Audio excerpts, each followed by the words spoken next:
I was taught my warrior limits long before I became a boyfriend or a husband. The streets taught me that. One thing I did learn a long time ago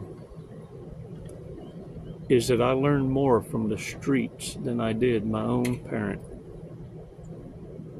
And that a dog would nurture its own pups before it weaned them off the tit and taught them everything it would know.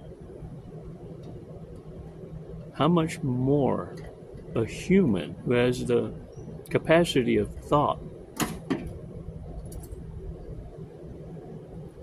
intelligence, reason,